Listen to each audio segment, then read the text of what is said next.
The code word was Frosty Freezer. If the pilot leading the first wave transmitted those two words, it meant the mission had failed and everyone still alive was to turn for home. He had chosen the phrase himself days earlier, sitting in a planning room in eastern England with a pencil and a blank sheet of paper. Now he was strapped into the front left seat of a swing-wing bomber, 200 feet above the black water of the Mediterranean, moving at better than 500 knots, and he had not spoken a single word on the radio in more than 6 hours. Behind him, strung out across the darkness in a line no radar operator was supposed to be able to see, 17 more aircraft were doing exactly the same thing. They had lifted off from a base in Suffolk in the late afternoon of April the 14th, 1986. They had flown west, then south, then further south still, out over the Bay of Biscay, down the length of Portugal, through the narrow Gate of Gibraltar, and east along the North African coast. They had taken on fuel 4 times in the dark, wingtip to wingtip, with tankers they could barely see. By the time the coastline of Libya came up on their terrain following radar, they had been sealed inside those cockpits for longer than most airline crews work in 2 full days. The air over the water smelled of hydraulic fluid and cold sweat, and the sour plastic of oxygen masks worn too long. One pilot later said that if he closed his eyes, he could still remember exactly what the cockpit smelled like that night. Ahead of them, ringed around the city of Tripoli, sat one of the densest air defense networks on the African continent. Soviet-built, Soviet-supplied, Soviet-advised. For years it had done its job perfectly, not by shooting anything down, but simply by existing. Behind that shield, a government had funded, armed, trained and sheltered a generation of terrorists and had watched the West decide again and again that the cost of doing anything about it was too high. That calculation was about to be tested at a closing speed of 9 miles a minute. Before we go any further, I want to ask you for something small. Cold War Impact is an independent channel, and the reach on these deep dive documentaries has fallen sharply over the last few months. If you find this kind of carefully researched history worth your time, please subscribe, leave a comment, and share the video with someone who would enjoy it. Every single interaction tells the algorithm this material deserves an audience, and it is what allows me to keep making videos of this length and this depth. Thank you. Now let us go back to the water off Tripoli. For the whole of the first half of the 1980s, the Western response to Libyan-sponsored terrorism had been a catalogue of things that did not work. Diplomatic protests were lodged and ignored. Ambassadors were recalled and quietly sent back. Economic sanctions were announced in Washington and undercut in Europe, where Libyan crude oil still flowed into refineries in Italy, West Germany, and Spain. In 1981, the United States closed the Libyan diplomatic mission in Washington. In 1984, the United Kingdom broke relations entirely. Neither step changed anything on the ground. Libyan intelligence officers simply moved their work into other embassies, into front companies, into student unions, and carried on. Meanwhile, the attacks continued. Airports, airliners, nightclubs, exiled Libyan dissidents shot dead on European streets. Weapons and explosives moving by sea to a paramilitary campaign in Northern Ireland that would kill for another decade on the strength of what was in those crates. There is a figure worth holding on to before we go further. By the end of that decade, 2 airliner bombings connected to Libyan intelligence would kill 440 people between them. Both of those bombings came after the events in this video, not before, and that fact is going to matter a great deal by the time we reach the end. What finally broke the pattern was not a new sanctions regime, not a covert operation, and not a diplomatic breakthrough. It was a 20-year-old aircraft design that most of the United States Air Force had spent the previous decade quietly regarding as a mistake, flown by one wing, from one base, on one night, over a distance nobody had ever attempted in a combat aircraft before. But to understand why 18 bombers ended up crossing the Atlantic approaches in radio silence, we have to start with a much smaller thing. A single shot fired from a first-floor window in the middle of London on a spring morning 2 years before any of this. St. James's Square is one of the quietest addresses in central London. On the morning of April the 17th, 1984, it was not quiet. A demonstration by Libyan exiles had gathered outside Number 5, the building the Libyan government had renamed the Libyan People's Bureau. A line of Metropolitan Police officers stood between the demonstrators and the building facing outward, watching the crowd.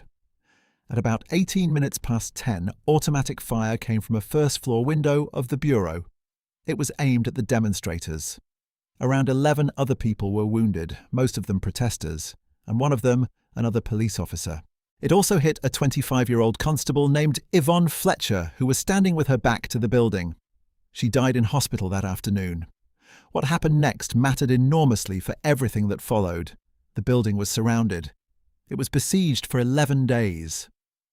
And then, because the people inside held diplomatic status under the Vienna Convention, they walked out, boarded aircraft, and flew home to Tripoli. Nobody was arrested. Nobody was charged. The United Kingdom severed diplomatic relations with Libya on April 22nd and gave the remaining staff 1 week to leave the country. No one has ever been convicted of the killing. In 1999, Libya accepted what it called general responsibility and paid compensation. In a civil case decided in London in 2021, a former Libyan diplomat named Saleh Ibrahim Mabrouk was found jointly liable. That is as close to a legal reckoning as the case has ever come. Remember that because it explains something that will otherwise look inexplicable later. When every other government in Europe refused to let American bombers use their airspace, one government said yes. That decision has its roots in a police officer bleeding on the pavement of St. James's Square. The next escalation came at the end of the following year. On December the 27th, 1985, at Leonardo da Vinci Airport in Rome, 4 gunmen walked into the departures hall and opened fire on the check-in queues for El Al and Trans World Airlines. 16 people were killed and around 99 were wounded. 3 of the attackers were killed by security forces and 1 was captured. Minutes later, at Schwechat Airport outside Vienna, 3 more gunmen attacked a queue at another El Al counter. 2 people were killed at the scene and a third died of injuries the following month. Roughly 39 were wounded. The total across the 2 airports was 19 civilians dead and well over 100 injured. Among the dead in Rome was an 11-year-old American girl traveling with her family. The attacks were carried out by the Abu Nidal organization, a Palestinian splinter group that had broken from the mainstream leadership a decade earlier and had since become, in effect, a contract killing service available to whichever state was willing to host it. Over its lifetime, the United States State Department assessed that the group carried out attacks in 20 countries, killing or wounding almost 900 people. Here I need to be careful because this is one of the places where the historical record is genuinely messier than the political rhetoric of the time. Washington publicly blamed Libya. Sources close to Abu Nidal indicated that Libyan intelligence had supplied the weapons used. Muammar Gaddafi did not claim the attacks, but he did publicly praise them as heroic. However, the Italian intelligence services at the time assessed Syrian and Iranian involvement rather than Libyan. And the Abu Nidal organization did not formally relocate its headquarters from Damascus to Tripoli until the following year, with Abu Nidal himself arriving in March 1987. So the honest position is this: Libya was almost certainly connected to the Rome and Vienna attacks through funding and material support. Libya did not directly command them, and the American public case in early 1986 was firmer in tone than it was in evidence. That gap matters, and we will come back to it. What is not in dispute is the effect. After Rome and Vienna, the argument inside the Reagan administration stopped being about whether to strike Libya and started being about when. To understand why any of this was possible, you have to understand the man in Tripoli, and you have to understand him as something other than a cartoon. Muammar Gaddafi had seized power in a bloodless coup in September 1969 as a 27-year-old army captain at the head of a group of junior officers concentrated in the Signal Corps, removing a monarchy that had been in place since independence. He held no formal office. He was, in the language of the state he built, simply the leader of the revolution. He wrote a political manifesto that he insisted was a third way between capitalism and communism, and he had the means to export it because underneath the Libyan desert sat some of the highest quality low-sulfur crude oil in the world, and there were fewer than 4 million Libyans to share the proceeds. That combination, enormous revenue and a very small population, gave him something almost no other revolutionary leader has ever had: complete freedom to spend money abroad without any domestic constituency able to stop him. He spent it on weapons. Between 1970 and the mid-1980s, Libya acquired well over $15 billion in armaments from the Soviet Union, which accounted for roughly 70% of the total inventory. This was, by any measure, an absurd quantity of hardware for a country of that size. Libya bought more tanks than it had trained crews to operate.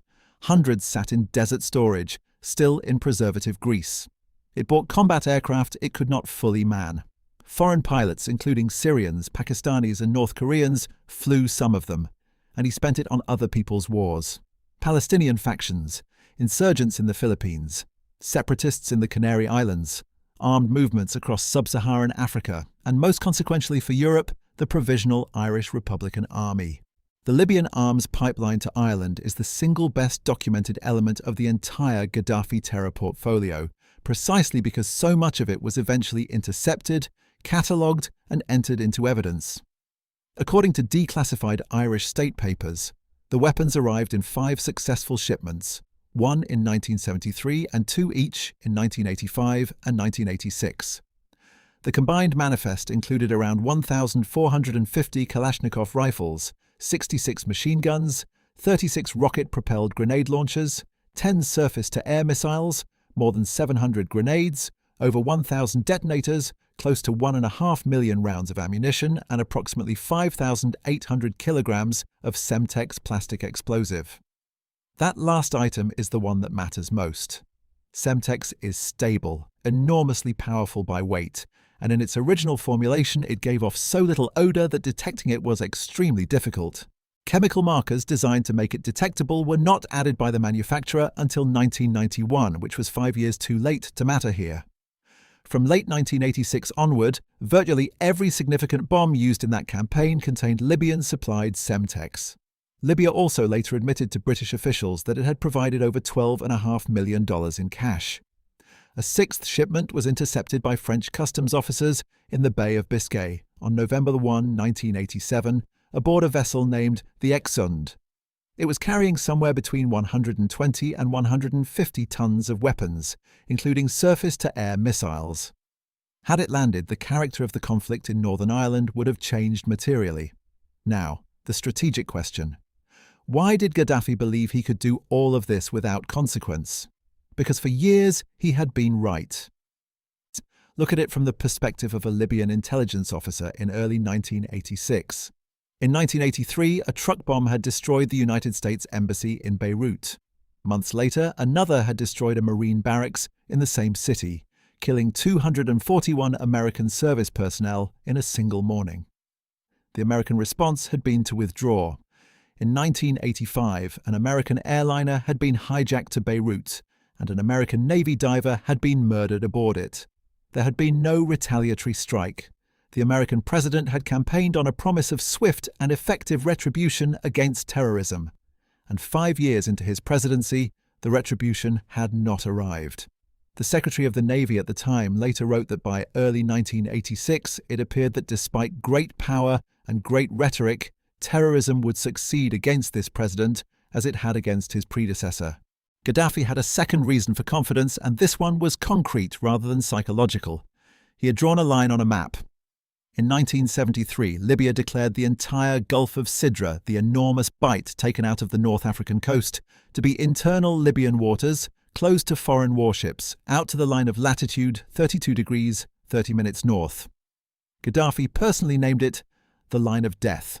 Under international law, the claim was baseless. A bay that wide cannot be enclosed by any recognized legal doctrine, and the United States never accepted it, holding to the standard 12 nautical mile territorial limit. But the claim served a purpose. It created a permanent tripwire. Any American warship exercising freedom of navigation would be crossing what Libya called a national frontier, which meant Gaddafi could always manufacture a confrontation at a moment of his own choosing and present himself to the Arab world as the man standing up to the superpower. He had already used it once. On August 19, 1981, 2 United States Navy F-14 Tomcats flying from the aircraft carrier Nimitz were intercepted over the Gulf by 2 Libyan Su-22 fighters. One Libyan aircraft fired a heat-seeking missile head-on, which is close to the least effective way it can be used. It missed. Both Libyan aircraft were shot down inside a minute. Gaddafi lost the engagement and won the propaganda, which was the outcome he had wanted in the first place. And behind the line of death, protecting everything, sat the shield. By 1986, Libya had one of the most heavily defended airspaces in Africa, and in terms of density around the capital, one of the most heavily defended in the world outside the Warsaw Pact itself. Between 1974 and 1985, the Soviet Union delivered to Libya 39 missile battalions equipped with the S-75 system, known in the West as the SA-2 guideline, and 44 battalions equipped with the S-125, known as the SA-3 Goa. These were organized into 11 anti-aircraft missile brigades, distributed across 4 air defense sectors covering Tripoli, the Misrata and Sirte region, Benghazi and Tobruk. Layered underneath them were mobile systems belonging to the ground forces, the SA-6, the SA-8, the SA-9, and below those, the ZSU-23-4, a radar-directed 4-barreled anti-aircraft gun that throws out a wall of 23mm shells at a rate that has to be seen to be believed. Then, in late 1985, came the crown of the system, the S-200 Vega, known to NATO as the SA-5 Gammon. This was not a tactical weapon. It was a strategic interceptor designed to kill high-flying bombers and reconnaissance aircraft at ranges out to roughly 185 miles. A site was established at Sirte in the middle of the Gulf Coast, and Soviet technicians were still working on its installation in early 1986. Its associated engagement radar, known in the West as Square Pair, could see far out over the Mediterranean. Add the early warning network, spoon rest, Talking, Barlock, Backnet, layer after layer of Soviet-designed radar, tied together by Soviet-designed command and control, operated by Libyan crews who had been trained either in country by Soviet advisors or in the Soviet Union itself. By 1984, there were roughly 2,600 Soviet and Eastern European technicians in Libya, and somewhere around 7,600 Libyans had received training in the Eastern Bloc. Above it all sat the Libyan Air Force, with around 180 combat aircraft, including something in the region of 80 MiG-23 interceptors, a squadron of MiG-25 Foxbats, French-built Mirage F-1 fighters, and Su-22 ground attack aircraft. The newest MiG-23 variants had arrived at Tripoli in 1984. On paper, this was a fortress. There is one crucial thing to understand about the relationship behind it, though, and it is the reason the Soviet Union does not appear as an actor in the rest of this story. Moscow sold Libya the hardware and Moscow trained the operators, but Moscow did not control the system, was frequently exasperated by its customer, and had no intention of going to war over him. The Soviet leadership regarded Gaddafi as unpredictable and his adventures as a liability. When the shooting eventually started, the Soviet Union issued statements. It did not issue orders. Which brings us to the first American attempt to break the deadlock, and to the fact that it very nearly failed. Through the first months of 1986, the United States Navy ran a series of freedom of navigation operations in the central Mediterranean under the codename Attain document. The first in late January and the second in the middle of February both stayed carefully north of the line of death. Nothing happened, which was rather the point. They were designed to normalize the American presence and to map the Libyan reaction. The third was different. Beginning on March 23, 3 complete carrier battle groups moved into the Gulf: the America, the Coral Sea, and the Saratoga, with something in the region of 250 aircraft, escorting cruisers, destroyers, and frigates, and around 27,000 personnel. And this time, they crossed the line. On the morning of March 24th, with the cruiser Ticonderoga and the destroyers Scott and Karen operating south of the boundary, the Libyan SA-5 site at Sirte fired. 2 Gammon missiles went up at American fighters flying combat air patrol. Both missed. More were launched during the afternoon. The response was immediate, and it was, in one specific respect, historic. A 7 Corsair attack aircraft fired AGM-88 missiles at the Square Pair radar at Sirte. That was the first combat use of the weapon now universally known as HARM, the high-speed anti-radiation missile, a weapon that homes on the radar emission itself and destroys the transmitter. The radar was hit. The site went silent.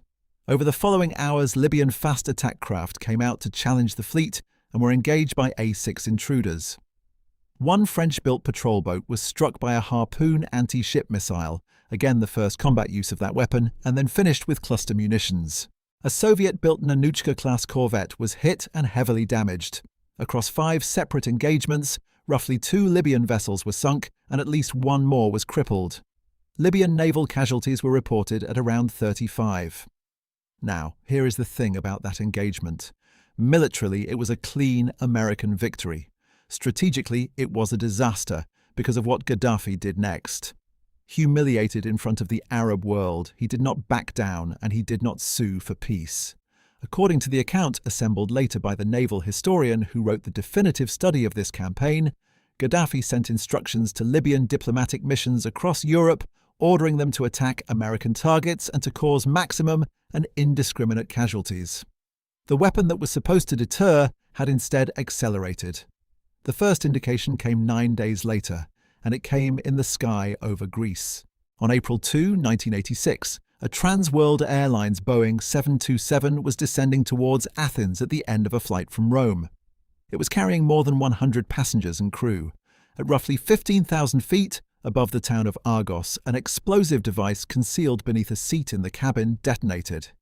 It was a small charge, perhaps a pound of plastic explosive.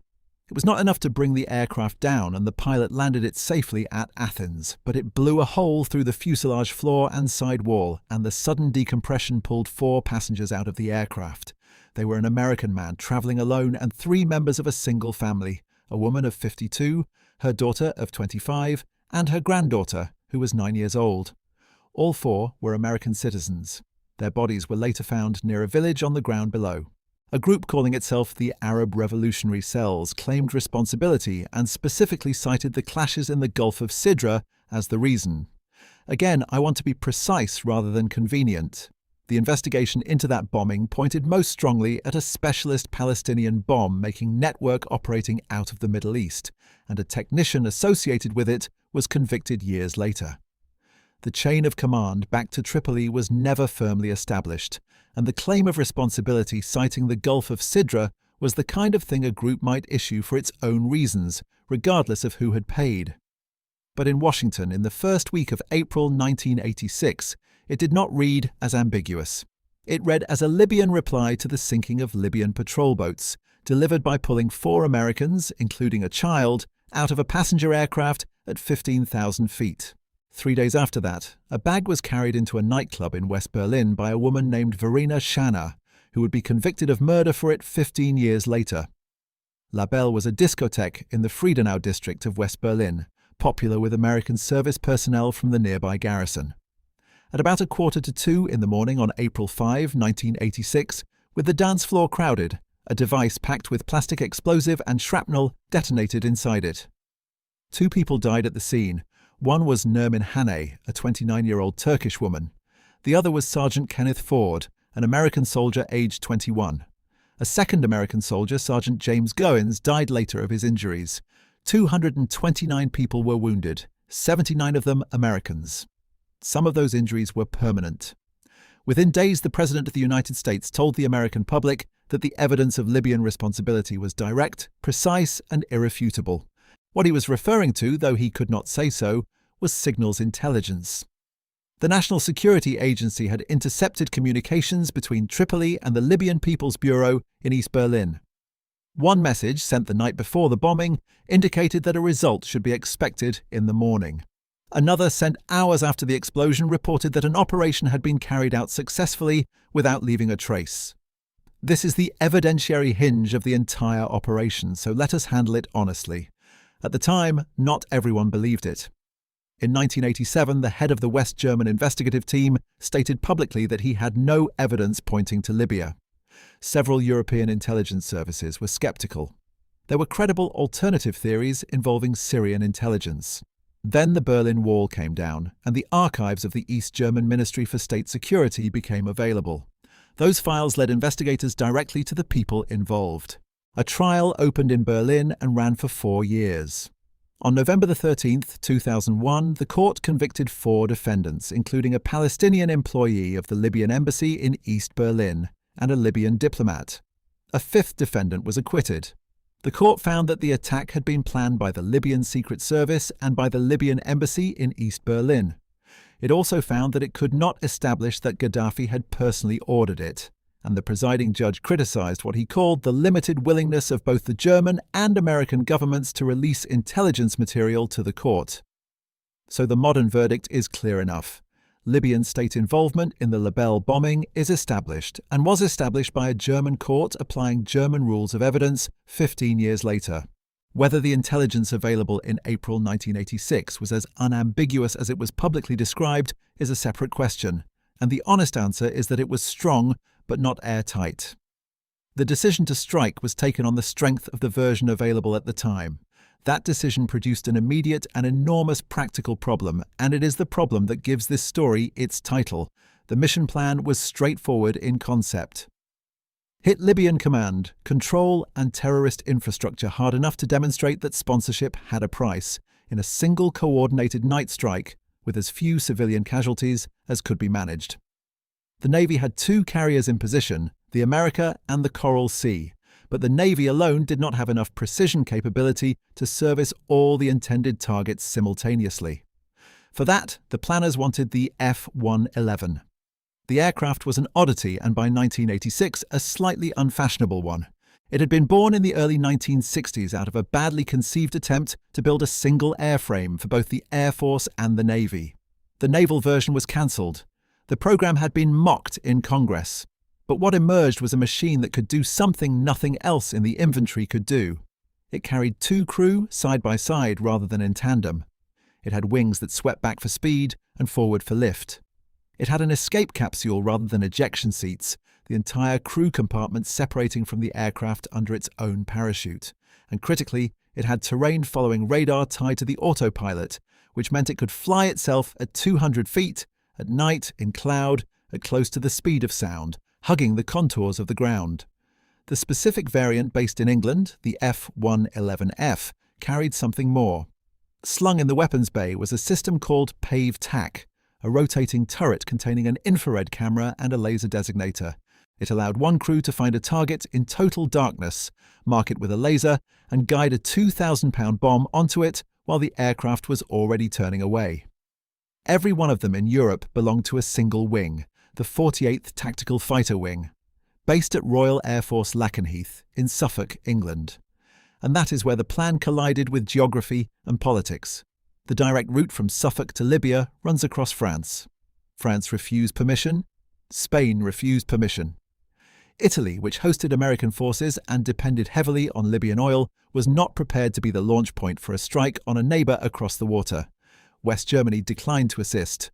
There is a persistent account worth flagging as contested that the French objection was not to the principle of the operation but to its scale, and that the French president wanted a far larger operation aimed at removing Gaddafi altogether rather than a limited punitive strike. Whatever the reasoning, the airspace was closed. That left the United Kingdom, and it left a single decision resting with one person.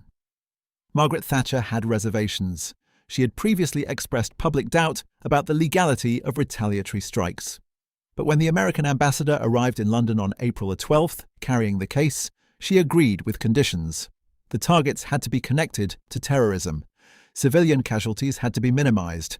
She would later ground her decision in the alliance itself, and in a record that included Yvonne Fletcher and the weapons flowing into Northern Ireland. The political cost was real, and it was immediate. When the House of Commons debated the strikes on April 16th, the exchange ran for hours and was ferocious. The leader of the opposition condemned the operation as illegal and reckless. One member accused her of writing a blank cheque for American policy. Opinion polling in Britain in the days afterward ran heavily against the decision. But permission granted from London did not solve the geography.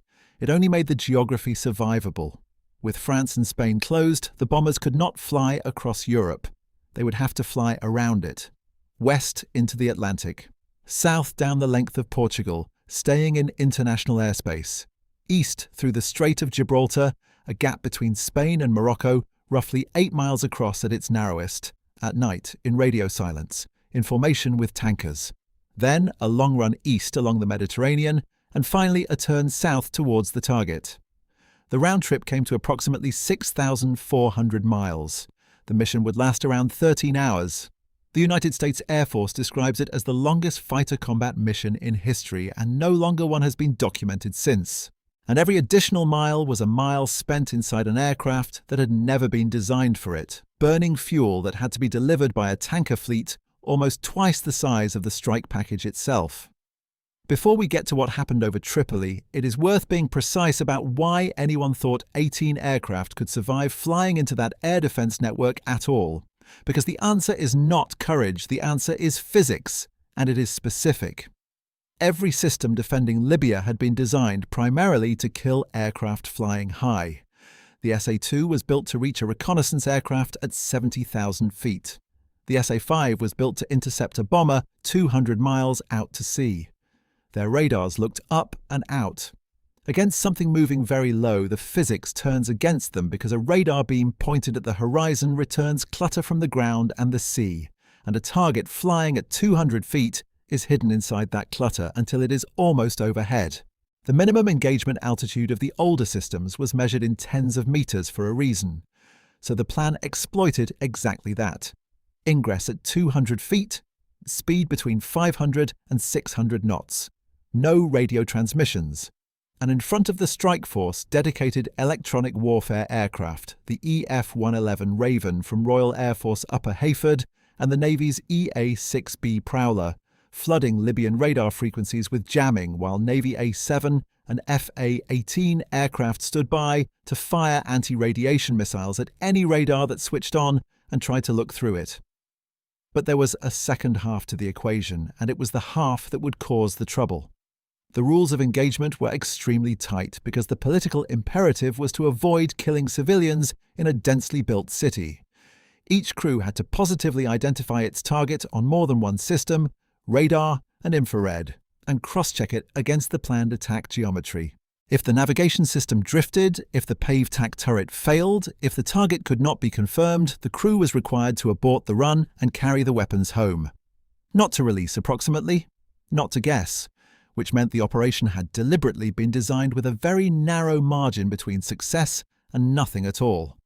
Every failure of a piece of equipment after 13 hours of vibration and heat would convert directly into a bomb that did not fall. And the equipment was already suffering. The electronic countermeasures pods slung under those aircraft had never been tested over a flight of this duration. Some were degrading in the airstream hour by hour without their crews knowing it. 24 F-111F bombers lifted off from Lakenheath in the late afternoon of April 14. 6 of them were airborne spares. 5 EF-111 Ravens launched from Upper Heyford, 2 of them spares. Around 28 tankers, KC-10 extenders and KC-135 Stratotankers launched from Fairford and Mildenhall to feed them. After the first refuelling, the spares peeled away and turned for home as planned. 18 bombers and 3 jammers continued south. They refueled 4 times outbound and would refuel twice more coming home. The formations flew so tightly on their tankers, in complete darkness and complete radio silence, that a radar operator watching from a distance would have seen only the tankers. Crews reported holding position on a set of dim formation lights for hours at a stretch, with nothing to say and nothing to do but watch a fuel gauge and a clock.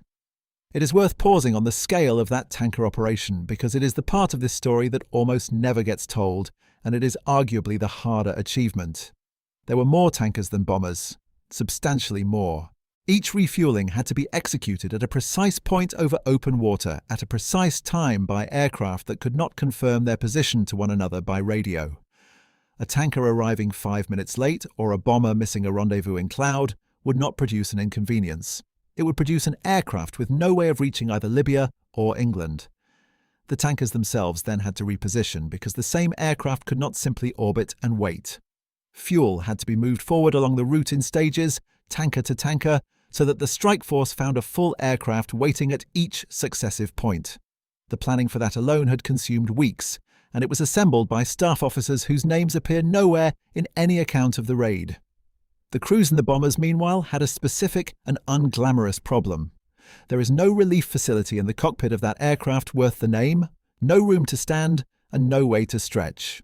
2 men sat shoulder to shoulder in a space narrower than the front of a small car, wearing survival equipment for the better part of 13 hours, most of it in the dark, knowing that the middle 12 minutes would be the only part anybody would ever ask them about. The strike would go against 5 targets. 3 were around Tripoli.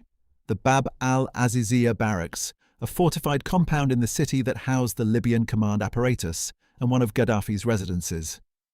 The Murat Sidi Bilal camp on the coast, a training facility for maritime commandos and personnel connected to terrorist operations. And the military side of Tripoli airfield, chosen partly to destroy Ilyushin, 76 transport aircraft used to move weapons and personnel, and partly to stop interceptors getting airborne. 2 were around Benghazi, the Jamahiriya barracks, an alternative command site with an associated fighter assembly facility. And Benina Airfield, the one target on the list selected for purely military reasons, to prevent Libyan fighters taking off and getting behind the strike as it left. The Navy would take the 2 Benghazi targets and provide suppression across the whole operation. The 18 F-111s would take the 3 around Tripoli. Overall command sat with Vice Admiral Frank Kelso of the 6th Fleet. The Air Force component was commanded by Colonel Sam Westbrook, commander of the 48th, who flew the mission aboard a KC-10 serving as an airborne command post, unable to intervene and unable to speak. At around 2 in the morning local time, the Navy went first. Anti-radiation missiles came off the rails from A-7 and FA-18 aircraft and rode Libyan radar beams back to their transmitters. Prowlers and Ravens saturated the remaining frequencies, and the shield came apart, not silently. Libyan gunners put an extraordinary volume of fire into the air. Anti-aircraft artillery lit the sky over both cities. Surface-to-air missiles were launched, many of them ballistically, without radar guidance, because the radars were either destroyed, jammed, or afraid to transmit. Aircrew described missiles corkscrewing up through the tracer with nothing steering them. The Libyan Air Force, with 180 combat aircraft, including some of the most modern interceptors the Soviet Union exported, did not launch a single fighter. Not one. The strike aircraft crossed the coast. The first element, 3 aircraft, went for the Bab al-Azizia compound. Then the next. Then the next. The attack on that single target had been expanded late in the planning to 9 aircraft over the objections of officers at Lakenheath, who argued that stacking 9 bombers against 1 aim point in sequence would present the defenders with what one of them later described as a succession of single-file targets. Ducks in a row. Their concern was straightforward. The first aircraft has surprise. The 9th aircraft is flying into a city that has been fully awake for 3 minutes. The bombs that did fall fell accurately. 2,000-pound laser-guided weapons went into the compound. At the coastal camp, retarded 500-pound bombs came off at very low level. At the military airfield, 5 aircraft attacked the transport aircraft parking area, destroying at least 2 Ilyushin 76s and damaging several more. At Benghazi, Navy intruders worked over Benina and the barracks. Around 3 or 4 MiG-23s were destroyed on the ground, along with 2 helicopters and 1 or 2 transport aircraft. At the barracks, an assembly warehouse was damaged and 4 shipping crates containing fighter aircraft components were destroyed. The entire attack, from first weapon release to last, lasted under 12 minutes. Approximately 60 tons of ordnance was delivered. And somewhere in the middle of it, over the water off Tripoli, an F-111F with the call sign Karma 52 ceased to exist. It was the 6th aircraft in the sequence against Bab al-Azizia.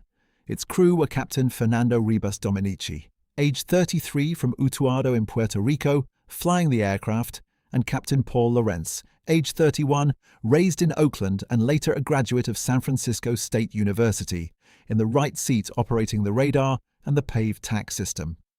Several crews saw it happen. The pilot of the lead aircraft described what he saw as a smear across the water and said it reminded him of napalm he had seen in Vietnam. A crewman in one of the Ravens, watching from off the coast, described a fireball skipping across the sea. The escape capsule had not deployed. Here is what is genuinely not known, and I am not going to pretend otherwise. Most of the witnesses assumed a surface-to-air missile. The Soviet general later sent to review the performance of the Libyan air defences attributed the loss to anti-aircraft artillery. There is a serious argument that no defensive weapon hit the aircraft at all, and that it flew into the water during a hard manoeuvre in total darkness, And there is the electronic countermeasures problem, because when the surviving aircraft were inspected after landing, a significant number of their jamming pods were found to have degraded badly over the long flight, some of them physically shedding components. An aircraft with a failed pod in that sequence at that altitude was in a materially different fight from the one in front of it. We will probably never know which of those it was.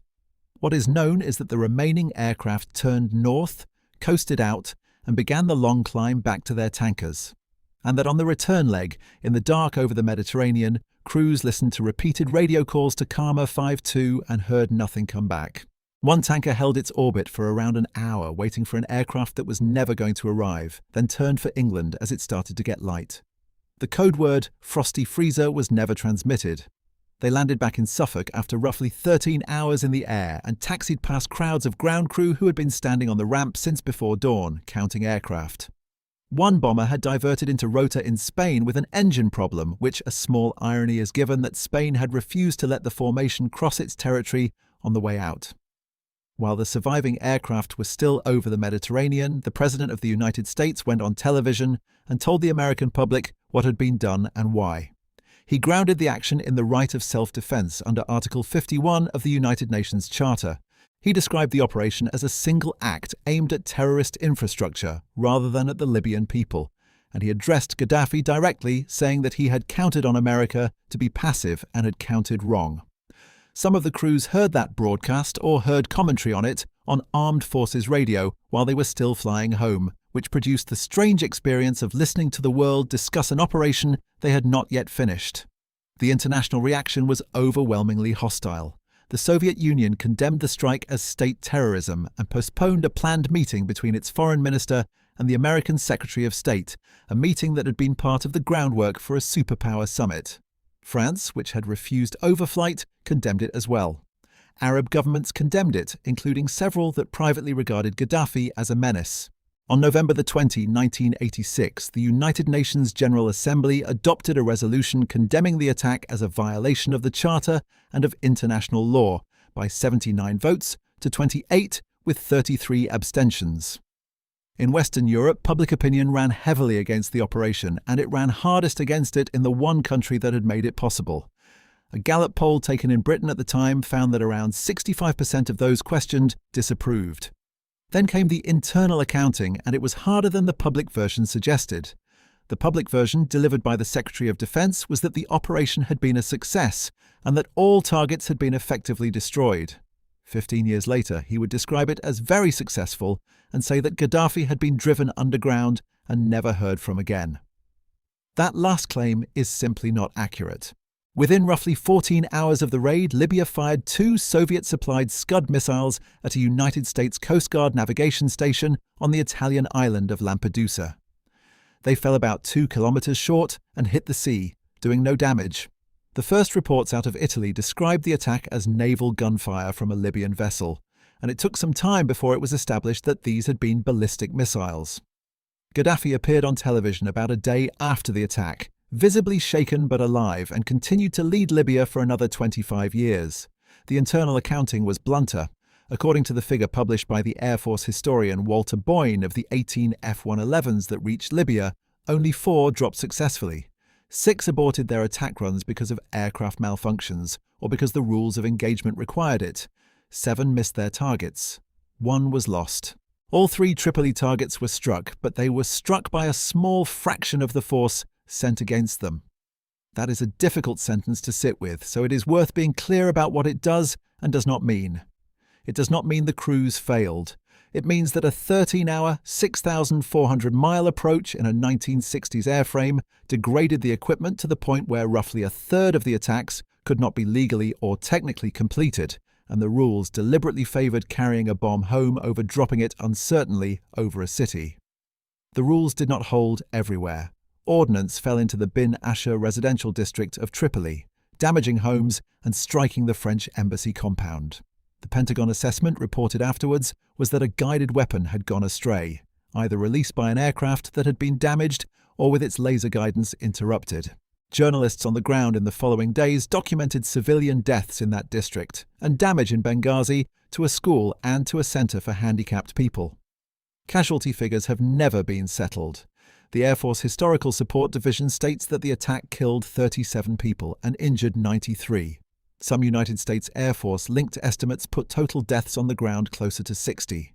The Libyan government's own contemporary account gave 36 civilians and 1 soldier.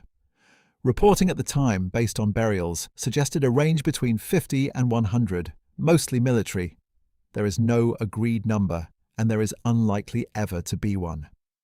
Libya also announced that an infant daughter of Gaddafi, named Hannah, had been killed, and that his wife and 2 of his sons were injured. The claim about the child was immediately and heavily promoted, and it has never held up well.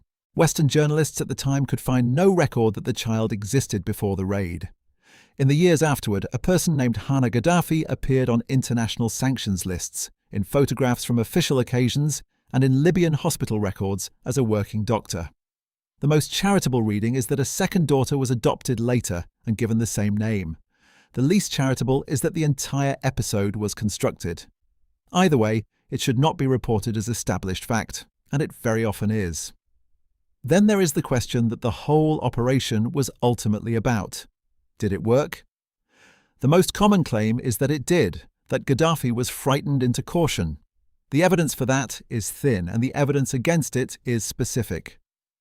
On December 21, 1988, a Boeing 747 flying from London to New York was destroyed by a bomb in its forward cargo hold over the town of Lockerbie in southern Scotland. 259 people aboard and 11 people on the ground were killed. On September 19, 1989, a French airliner was destroyed by a bomb over Niger, killing all 170 people aboard. Both were connected to Libyan intelligence. A Libyan intelligence officer named Abdelbasset al-Megrahi was convicted of the Lockerbie bombing in 2001 in a Scottish court sitting in the Netherlands, though his conviction has been contested ever since, including by the United Nations appointed observer at the trial.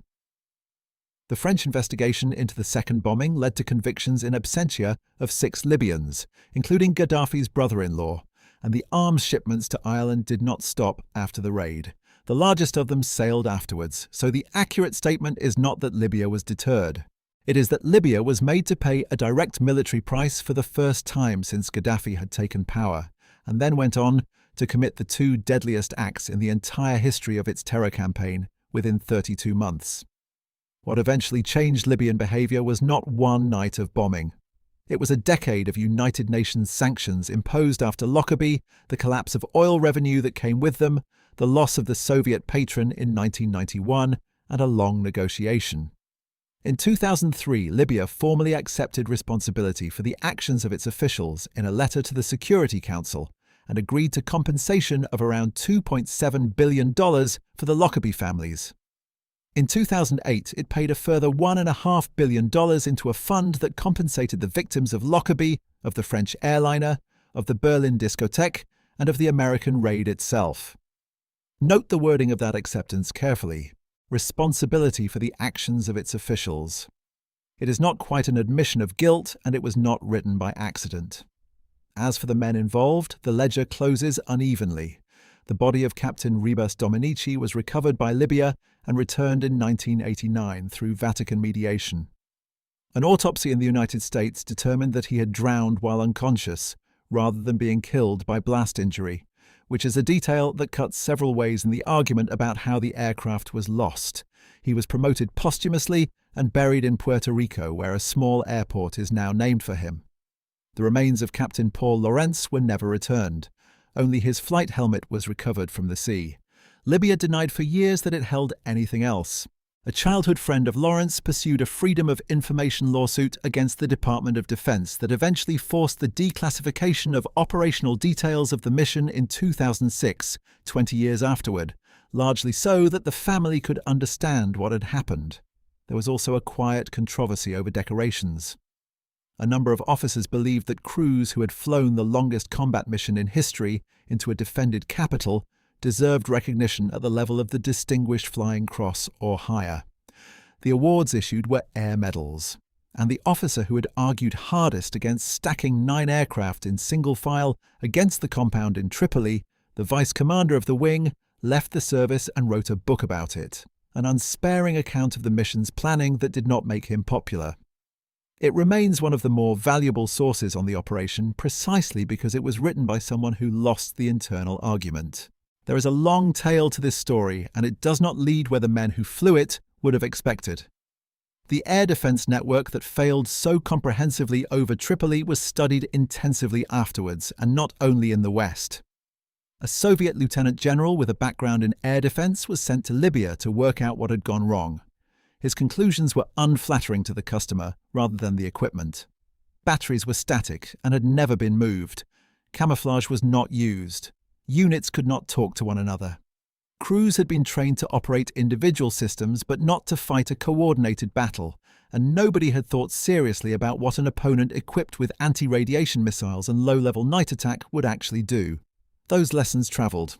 5 years later, when a far larger coalition air campaign opened over Baghdad, it opened against an air defense system built on very similar Soviet foundations, and it opened with almost exactly the same combination of anti-radiation missiles, electronic jamming, and precision-guided weapons delivered in darkness.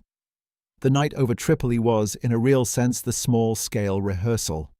The other legacy is the distance itself, 6,400 miles flown because Allies said no. For the United States Air Force, that number became an argument, deployed for years afterwards in budget hearings, for the proposition that a superpower cannot depend on being allowed to base its aircraft where the target happens to be. The long-range bomber force, the enormous tanker fleet, the doctrine that would later be branded global reach, all of it can be traced in part to a route drawn around the coast of Portugal in April 1986 because Paris and Madrid would not open a door. Muammar Gaddafi outlived the aircraft that bombed him. The F-111 was retired from American service in the 1990s. He was captured and killed on October 20, 2011 in the collapse of his own state during an uprising supported by NATO air power, and the government that fell was the same government that had survived that night in Tripoli 25 years earlier. What replaced it is not a country in any settled sense. As of 2026, Libya remains divided between an internationally recognized administration in Tripoli, backed principally by Turkey, and a rival authority in the east built around a military commander whose forces are supported by Russia, Egypt, and the United Arab Emirates. Russian personnel and Russian equipment are again present on Libyan soil, though under different flags and different contracts than the advisors who once ran the missile batteries at Ceuta. In May 2025, the Eastern Forces publicly displayed modern Russian-made air defense systems, the Tor and the Panzer, on parade. There are fragments of something better. In April 2026, forces from both administrations took part alongside American personnel in a joint exercise held at Ceuta, the same stretch of coast where the Gammon batteries fired in 1986. In the same period, the rival governments approved their first unified national budget in more than a decade. Whether either development survives contact with the next crisis is an open question. But the specific thing that ended that night on the Libyan coast was never really the air defense system, and it was never really Gaddafi. It was an assumption. For 17 years, the Libyan state had operated on a premise that was, on all available evidence, sound. That a country could fund the murder of foreigners on foreign soil, sign for the weapons, house the perpetrators, and never once be made to stand in the open and answer for it, because retaliation would always be too complicated, too legally uncertain, and too diplomatically expensive for anyone to actually attempt. The shield that made this possible was never really made of radar and missiles. It was made of the reasonable expectation that no one would come. 18 crews spent 13 hours proving that assumption false, and 2 of them did not come back, and even then, the killing did not stop. That is the uncomfortable shape of the whole affair. The raid did not end Libyan terrorism, and anyone who tells you it did has not looked at what happened over Lockerbie 32 months later. What it ended was the certainty. After April 1986, every calculation made in Tripoli about what the West would tolerate had to include the possibility of aircraft arriving from a direction nobody had planned for, at an hour nobody expected, having flown around an entire continent to get there. Gaddafi spent the rest of his life factoring that in. It took another 17 years and a great deal more death before it changed anything.